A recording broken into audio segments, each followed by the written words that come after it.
Hello everyone, welcome in Kiran learners academy.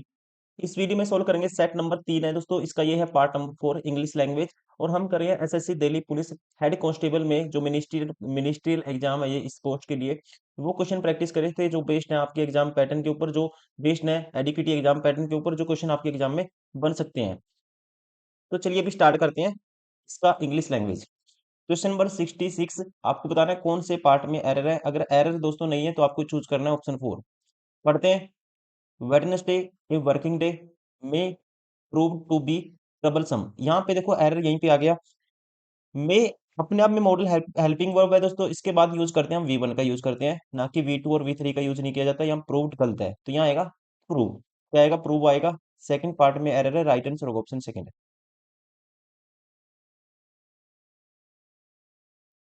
Question number 67, China is also a buyer of American crude oil who has been exported. अब यहाँ पे आसान है, देखिए।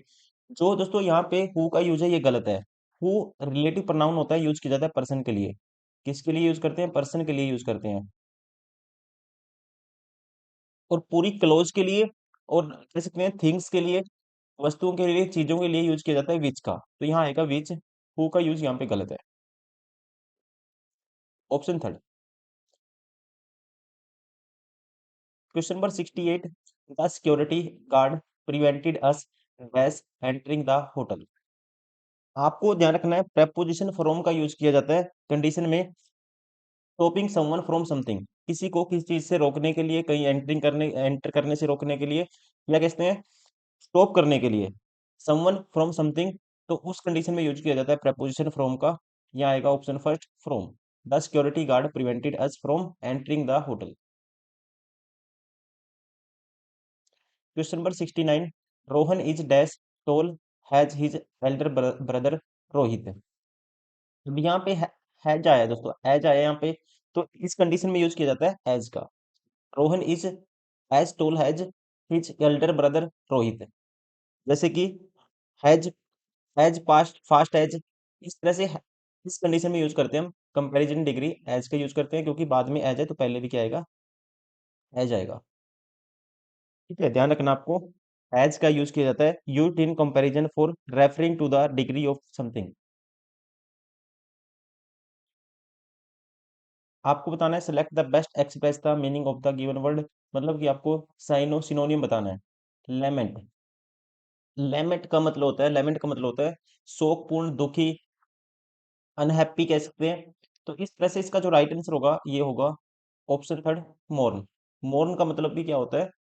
Unhappy, या कहते हैं जो ऐसा इंसान जो एकांत में रहना पसंद करता है, लोगों से बातचीत नहीं करता, क्योंकि उसको कोई ना कोई लाइफ में कोई ना कोई कंडीशन ऐसी बन जाती है, कोई दुख ऐसा आ जाता है लाइफ में जिससे इंसान क्या हो जाता है? मौन हो जाता है। मतलब कि शोक पूर्ण, शोक हो जाएगा उसको, कुछ ना कुछ ऐसा कंडीशन बन जाएगी। मान लो किसी की डेथ हो जाती है, इसकी वजह से इंसान पहुंच जाता है मॉरल सिचुएशन में, लेमेंट सिचुएशन में, मतलब कि शोकपूर्ण, दुखित। Question number 71, authentic. ऑथेंटिक का मतलब होता है किस चीज को सभी अप्रूवल देते हैं। मतलब कि अपने आप में कोई चीज क्या होना? बिल्कुल ही वेरीफाइड होना, सर्टेन होना, accepted by all. Something that is accepted by all, तो उसको बोलेंगे हम ऑथेंटिक। मतलब जिसपे कोई डाउट ही नहीं होगा। तो यहाँ पे आएगा इसका सिनोनिम सर्टेन। डूबियस का मतलब होता है दोस्तों, डूबियस का मतलब होता है संदेह, जहाँ पे डाउट हो, डाउटफुल। डूबी रिलेट करके याद कर सकते हो, डूबी प्लस अस। कोई इंसान स्विमिंग पूल में तैरने गया और उसके साथ कोई छोटे छोटे बच्चे, एक बच्चा हालांकि कहीं दूर चला गया स्विमिंग पूल से, लेकिन उनको संदेह है कि वो डूब गया। ठीक है, लेकिन इस तरह से आप याद कर सकते हो डूबी अस, कि हम में से कोई डूबा नहीं डूबा। तो इस तरह से भी आप रिलेट करके याद कर सकते हो। इसका मतलब डाउटफुल। हालांकि वो दूर चला गया लेकिन बच्चों को लगा कि बच्चा पानी में ना चला गया हो, डाउट हो गया उनको। तो इस तरह से यहाँ पे इसका मतलब होता है संदेहपूर्ण। रूट का मतलब पता ही है आपको। रूट का मतलब होता है रफ, कठोर, रिजिड। ब्रेव का मतलब पता ही है आपको, ईमानदार। इरेडिकेट, इरेडिकेट का मतलब होता है किसी चीज चीज को जड़ से मिटा देना, बिल्कुल ही। कैसे डेस्ट्रॉय कंप्लीटली, बिल्कुल ही खत्म कर देना। और से मतलब होता है अप्रूव का। सेम मतलब होता है अप्रूव्ड का। राइट आंसर होगा ऑप्शन सेकंड।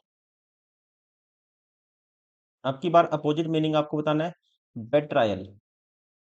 बेट ट्रायल का मतलब होता है ट्रिकी, चीटिंग करना किसी चीज में, या कह सकते हैं इसको डिसलॉयल्टी। डिसलॉयल्टी, चीटिंग करना, धोखा देना किसी को। तो यहाँ पे इसका उल्टा अपोजिट मीनिंग निकल के आएगा। देखो ट्रिकी तो इसका सिनोनिम हो गया डिसीव करना किसी को, कह सकते हैं किसके साथ भेदभाव करना, डिसीव करना, ट्रिक करना। तो इनका मतलब सेम है। स्टैंड बाय, स्टैंड बाय मतलब किसी भी सिचुएशन को लेके अपने आप में खड़े रहना, मतलब लॉयल्टी से किसी चीज को सपोर्ट करना, ईमानदारी से, तो उसे बोलते हैं, वहां पे यूज किया जाता है स्टैंड बाय का। ये हो गया आपस में अपोजिट। राइट आंसर होगा ऑप्शन थर्ड। और ब्लफ का मतलब होता है फेक, कोई चीज फेक हो, फॉल्स हो। Question number 74, gracious. यहाँ पे ग्रेसियस का दोस्तों मतलब होता है पोलाइट कह सकते हैं, वेल मैनर्ड, काइंड कह सकते हैं, सिविल, बिनाइन। तो ये सारे सिनोनियम है। मिजरेबल क्या होगा, इसका इंटोनियम होगा। मिजरेबल का मतलब होता है बैड टेम्पर्ड, ऐसा इंसान जो बैड टेम्पर्ड का हो, या कह सकते हैं जिसमें कोई मैनर ना हो। राइट आंसर होगा ऑप्शन फोर। लेविस। लेविस के बहुत सारे मतलब होते हैं। जैसे लेविस का मतलब कहते हैं खर्चीला, बहुत ज्यादा, जिसके पास धन दौलत ज्यादा हो और खर्च भी ज्यादा करता हो, उसे बोलते हैं लेविस। एबुडेंट, इसके बहुत सारे सिनोनिम होते हैं, जैसे कि एबुडेंट, पोम्पस, प्रिटेंटियस। इसमें मतलब जो ज्यादा दिखावा करे, ज्यादा खर्च करे, तो वहां पे यूज किया जाता है। मतलब इसका मतलब होता है, कह सकते हैं एक मतलब निकलता है इसका एबुडेंट, मतलब कोई चीज ज्यादा मात्रा में होना। और स्केर्स का मतलब होता है किसी चीज में कमी होना, कमी। स्केर्स, स्केर्सिटी आपने सुना होगा वर्ड, क्या होता है, कमी होना, कमी होता है इसका मतलब, और वहीं से बना है स्केर्स। तो राइट आंसर होगा इसका ऑप्शन सेकंड, ये है इसका antonym. Question number 76,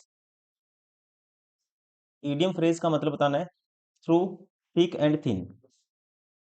through thick and thin का मतलब होता है अंडर ऑल सर्कमटेंसेस, मतलब हर सर्कमटेंसेस में, हर कंडीशन में, हर सिचुएशन में साथ बने रहना। जैसे मैं एग्जांपल देता हूँ आपको, this stuck together through thick and thin, मतलब कह सकते हैं no matter how difficult the situation, हर कंडीशन में साथ बने रहना। तो यहाँ पे आएगा इसका option first, under all circumstances, हर कंडीशन में एक साथ रहना, option first. Question number 77, turned a blind eye. English में दोस्तों इसका यूज किया जाता है बहुत बारी। टर्न्ड ए ब्लाइंड आई, इसका मतलब होता है जानबूझकर किसी ऐसी चीज को नजरअंदाज करना, इग्नोर करना, जिसको, जिसके ऊपर ध्यान देना चाहिए, उसको इग्नोर करना, उस चीज को। राइट आंसर होगा option third, pretended not to notice, जानबूझकर किसी चीज को नजरअंदाज करना। Ram as well as his friends are coming for lunch. जब यहाँ पे यूज होता है हैज वेल हैज का यूज हुआ है, तो आपको हमेशा वर्ब यूज करनी है अकॉर्डिंग टू फर्स्ट पर्सन। तो यहाँ पे आएगी verb according to Ram singular person, तो वर्ब आएगी सिंगुलर इज का यूज होगा। राइट आंसर होगा ऑप्शन सेकंड। जब भी हम दो सब्जेक्ट हैज वेल हैज से जोड़ते हैं, तो आपको वर्ब का यूज करना है according to first subject. Question number 79, either the teacher और the students has gone to eat lunch. इस कंडीशन में आपको एक कॉन्सेप्ट और आपको ध्यान रखना है। जब भी दो सब्जेक्ट को हम आइदर और से जोड़ते हैं, तो आपको जो वर्ब यूज करनी है वो करनी है दोस्तों, जो सब्जेक्ट होगा क्लोज होगा वर्ब के, उसके अकॉर्डिंग आपको वर्ब का यूज करना है। तो यहाँ पे स्टूडेंट्स अपने आप में क्या है, प्लूरल है, तो वर्ब भी क्या आएगी, प्लूरल आएगी। हैज की जगह ये आएगा है। राइट आंसर होगा option first. Question number 80, having no hair on the scalp, मतलब जिसके सिर पे कोई भी बाल नहीं होता, नो हेयर, तो उसको क्या बोलते हैं हम, बाल्ड बोलते हैं, गंजा। उसके लिए वन वर्ड सब्स्टिट्यूशन होगा बाल्ड। बैबल। बैबल का मतलब होता है दोस्तों बड़बड़ाना, बड़बड़ाना, मतलब कि बैबल का मतलब टॉक रैपिडली एंड अनइंटेलिजेंटली। बोगल का मतलब होता है फेक, जो चीज फेक हो। बोगस का मतलब होता है, सॉरी, यहाँ पे बोगस का मतलब होता है फेक, और बोगल का मतलब होता है अचंभित होना, सरप्राइज होना।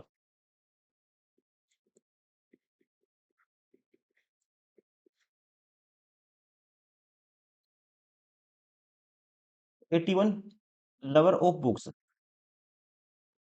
लवर ऑफ बुक्स, जो बुक्स को बहुत ज्यादा पसंद करता है, लाइक करता है, ठीक है, उन्हें संभाल के रखता है, पढ़ता है, तो उसे बोलते हैं, लवर ऑफ बुक्स को बोलते हैं बिब्लियोफाइल। राइट आंसर होगा option third. Question number 82, correctly spelled word आपको बताना है, इसमें कौन सा वर्ड करेक्टली स्पेल्ड होगा। देखो, अलजेब्रा मैथ्स में हम पढ़ते हैं हमेशा ही, अलजेब्रा की स्पेलिंग दोस्तों जी आई गलत है। अल, यहाँ पे ए एल ई, ठीक है, तो यहाँ पे एल ई फालतू में, पहले जी से पहले एल मतलब कि ई आ गया, ये भी ऑप्शन बार हो गया। अलजेब्रा, अब यहाँ पे भी देखो ई है दोस्तों, ये भी ऑप्शन बार हो गया। अलजेब्रा की राइट स्पेलिंग है ऑप्शन सेकंड।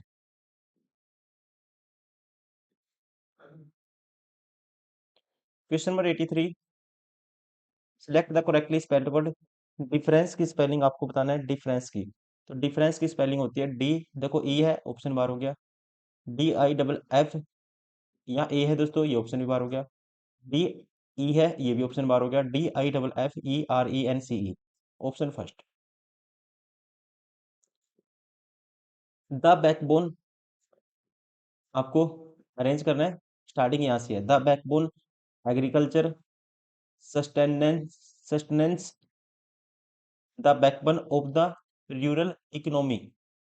अपने आप में बैकबोन, किसकी backbone, of the rural economy, इससे कनेक्ट हो पा रहा है सीधा की सीधा, यहाँ से रिलेशन इससे नहीं बनेगा। The backbone agriculture, the backbone sustenance, ये भी गलत है। तो एक ही ऑप्शन है, डायरेक्ट एक ही से रिलेट हो पा रहा है, तो मतलब आर स्टार्टिंग में आएगा, ये आएगा। ये ऑप्शन भी नहीं होगा, ये भी नहीं होगा। अब बच गए दो option. The backbone of rural economy is, rural economy की जो बैकबोन होगी, तो वो क्या होगी दोस्तों, एग्रीकल्चर होगी, तो इसका मतलब आर के बाद पी आएगा। ये भी ऑप्शन बार हो गया। राइट आंसर होगा option first.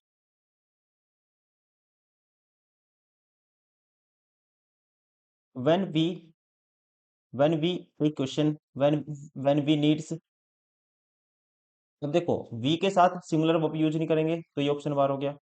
When we, when we a question arises, ठीक है, व्हेन वी के साथ अपने आप में इसका अरेंजमेंट सही नहीं है, when we a question arises, तो क्यों भी नहीं आएगा। व्हेन वी, अब उसके बाद पी यहाँ पे भी है, यहाँ पे भी है। When we talk of investing in education, जब हम बात करते हैं इन्वेस्ट करने की, किसमें, एजुकेशन के अंदर, तब क्या होता है, एक क्वेश्चन उठता है, नीड्स नहीं होगी, क्या होगा, कुछ क्वेश्चन उठेगा। देखो, एजुकेशन की जब हम बात करते हैं, व्हेन का यूज हुआ यहाँ पे, तो कोई ना कोई इसके बाद हमें कोई ना कोई इसका स्टेप बताना होगा। तो यहाँ पे, तो उस, जब हम बात करते हैं एजुकेशन की, इन्वेस्टिगेशन की, तो क्या होता है, एक क्वेश्चन उठता है, एक question arises as to what kind of education, कौन सी प्रकार के एजुकेशन की नीड्स, मतलब जरूरत। तो इस तरह से क्यू के बाद आर आएगा, पहले पी आएगा, P Q R, option second.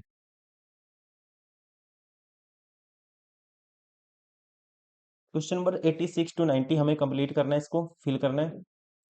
पढ़ते हैं, उसके लिए थोड़ा आइडिया हो जाएगा आपको। Entertainment implies non participation, participation by the dash, A football match may B entertainment to be the spectators but it is a dash to the players। देखिए ये क्या आना चाहिए, entertainment implies on participation by the dash. Entertainment दोस्तों एक अपने आप में क्या होता है, इवेंट होता है। इंटरटेनमेंट एन इवेंट, जिसको डिजाइन किया जाता है इंटरटेनमेंट के लिए, दूसरों को इंटरटेन करने के लिए। तो यहाँ लिसनर सुनने वाला होता है, ये ऑप्शन बार हो गया। आर्टिस्ट दोस्तों जो कोई ड्राइंग वगैरह बनाता है, पेंटिंग बनाता है, तो ये भी ऑप्शन बार हो गया।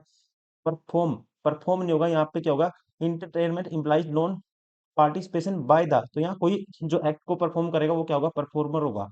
राइट आंसर होगा ऑप्शन फोर। 87 में बताना, परफॉर्मर, ए फुटबॉल, अभी फुटबॉल की बात है, देखो गेम की बात है, a football match may be entertainment to the spectators but it is a, क्या है दोस्तों, फुटबॉल क्या है, किस में आएगा, स्पोर्ट में आएगा। राइट आंसर होगा option second. but it is a sports to the players. And when we think of entertainment, we must dash activities. यहाँ पे जो मीनिंग निकल के आता है, देखो, बट इट इज ए एक स्पोर्ट टू द प्लेयर्स के लिए क्या है, ये खेल है। And when we think of entertainment, जब हम इंटरटेनमेंट मनोरंजन के बारे में सोचते हैं, वी मस्ट डैश एक्टिविटीज। देखिए, must exclude, must among, must expel, must between. Activity such as indoor games. देखो, अब प्लेयर के लिए क्या है, प्लेयर के लिए दोस्तों वो इंटरटेनमेंट नहीं है, कि सिर्फ क्या है, एक स्पोर्ट है। क्या है? स्पोर्ट है। लेकिन जब हम सोचते हैं इंटरटेनमेंट के बारे में, वी मस्ट क्या करना चाहिए हमें, dash activity such as indoor games, card playing, dice, pen pin, bowling, even amateur theatrical, because the point of the all this is that we are providing our dash amusement। मतलब कि हमें उन चीजों को क्या कर देना चाहिए, बहिष्कृत कर देना चाहिए, क्योंकि मतलब रिमूव कर देना चाहिए अपने माइंड से। मतलब इसका मतलब ये निकल के आएगा, वो सारी एक्टिविटीज जिसमें भागीदारी, पार्टिसिपेशन और जो खुद का जो इंटरटेनमेंट है वो शामिल है, उस पे चर्चा किए बिना उसको एक मनोरंजन नहीं माना जाएगा। तो यहाँ पे जो फिट बैठेगा, वर्ड एक्सक्लूड, मतलब किस चीज को बहिष्कृत करना।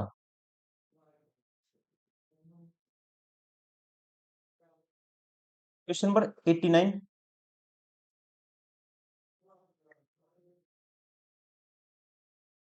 89 में बताना क्या आएगा यहाँ पे, because the point of all this is that we are providing our dash amusement. अब यहाँ पे दोस्तों आवर, आवर आया, देखो, वी आर प्रोवाइडिंग आवर। अब खुद का पोजेशन की बात हुई है तो उसके लिए यूज करेंगे ऑन। ग्रामेटिकल, ग्रामेटिकल भी हम इसको ठीक कर सकते हैं। अगर आपको मीनिंग निकालना भी नहीं आता, आप सीधा ग्रामेटिकल भी सीधे बता सकते हैं, all this that we are providing our own amusement. तो ये खुद के लिए बात हुई है, तो यहाँ पे पोजेसिव प्रोनाउन क्या आएगा इसके लिए, ओन आएगा, our own. 90, our own amusement, to be entertained we must be content to book, sorry, content to look and to dash. मतलब इंटरटेनमेंट के लिए हमें क्या करना चाहिए, देखना चाहिए, और क्या करना चाहिए दोस्तों, सुनना चाहिए। तो यहाँ पे सुनने का जो यूज करने का जो तरीका है, देखो, सी का मतलब देखना चाहिए, लुक तो है ये, यहाँ पे ये गलत हो गया। इग्नोर करना चाहिए उस चीज को, इंटरटेनमेंट को, ये गलत हो गया। मनोरंजन के लिए हमें क्या करना चाहिए, उस चीज को देखने और क्या होना, सुनने से क्या होना चाहिए, सेटिस्फाई होना चाहिए, ये कह सकते हैं।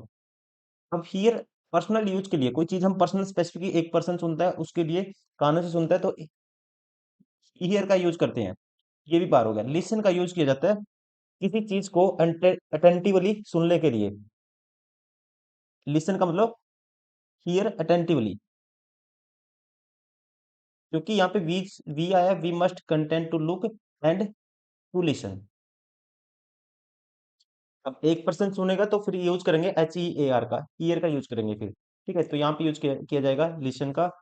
लिसन मीन्स हियर अटेंटिवली, ध्यान से सुनना।